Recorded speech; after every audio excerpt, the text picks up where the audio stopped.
Poštovani predstavnici medija, dragi sugrađani, dobar dan i dobrodošli na redovnu konferenciju Srpske napredne stranke, Gradski odbor Kruševac.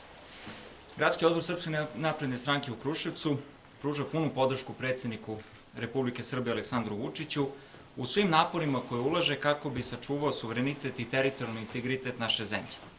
Svedoci smo težine problema sa kojima se srpski narod susreće, pa tako moramo da budemo složni da bi koračali stepenicima napretka i uspeha. Odgovornost, red, rad, disciplina i opšti interes za koji se zalaže naša stranka jesu pokazatelji svih naših napora, ali i vidnih rezultata za realizaciju opšteg dobra.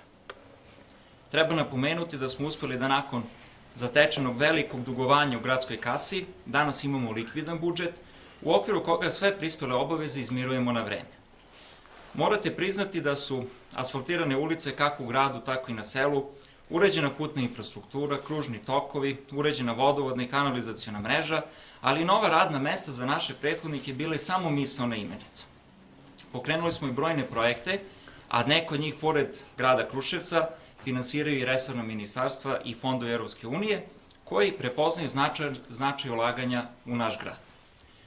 Da naša zalaganja daju vidne rezultate, te da se ulaganje u obnovu Lazarevog grada, kao i podizanje brojnih spomenika i postavljanje gradskih obeležja na prilazima gradu višestruko isplate, pokazuju jasni podaci da su brojni investitori odlučili da investiraju u naš grad, a samim time i omoguće i nova radna mesta.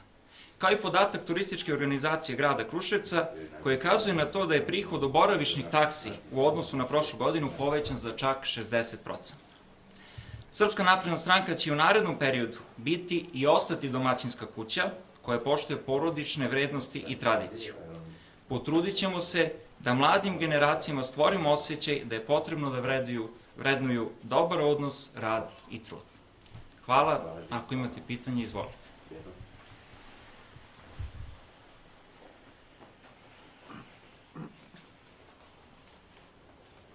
Ja vam pitam, malo prije bila konferencija za novinare, Saveza za Srbiju, eto, prosto zameraju vladajući stranci zbog čega se nije oglasila povodom incidenta u petak.